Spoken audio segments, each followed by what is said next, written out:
اووه شیان له اووه شیانو پرته ویرونکي دي. اول، له زحمت پرته شتمني. دویم، له شخصیت پرته پوهه. دریم، له انسانیت پرته علم. څلورم، له شرافت پرته سیاست. پنځم، له وجدان پرته خوند. شپږم، له اخلاقو پرته سوداګري. اووم، له سرښندنې پرته عبادت. خپلو فکرونو ته پام کوئ، په خبرو مو بدلیږي. خپلو خبرو ته پام کوئ، په اعمالو مو بدلیږي. خپلو اعمالو ته پام کوئ، په عادتونو مو بدلیږي. خپلو عادتونو ته پام کوئ، په شخصیت مو بدلیږي. خپل شخصیت ته پام کوئ، په برخلیک مو بدلیږي.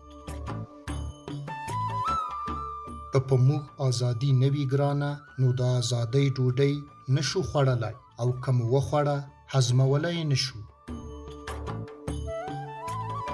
هغه چاته چې د عدم تشدد فکر یې په ځان کې روزلی وي، ټوله دنیا یوه کورنۍ ده. هغه نه په خپله په زړه کې ویره لري او نه نور ترې ویریږي. که په جګړه کې د لویانو او شتمنو زامن ومري، جګړه به نوره ونه وینو. د دې لپاره چې کوم ځای ته نه یې رسېدلی، باید په داسې لاره ورشي چې تر اوسه پرې تللی نه یې. زه تر دې بله لویه ګناه نه پیژنم چې بې ګناه کسان د خدای په نوم ځورول کیږي. د برید پر وړاندې برید، د وینې تویولو پر وړاندې وینه تویونه، او د دښمنۍ پر وړاندې دښمني نړۍ ړندوي. هماغه بدلون واوسه چې غواړې په نړۍ کې یې ووینې. د ځان موندنې تر ټولو غوره لار دا ده چې د نورو په خدمت کې ځان ورک کړې. کمزوري کسان هیڅکله بخښنه نشي کولی. بخښنه د پیاوړو کسانو ځانګړنه ده.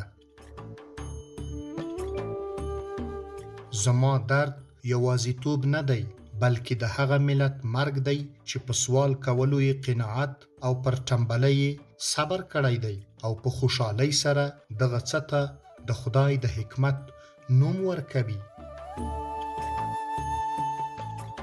د انسان لومړی مسؤلیت د کمزورو ملاتړ او د بشري وجدان نه ټپي کول دي.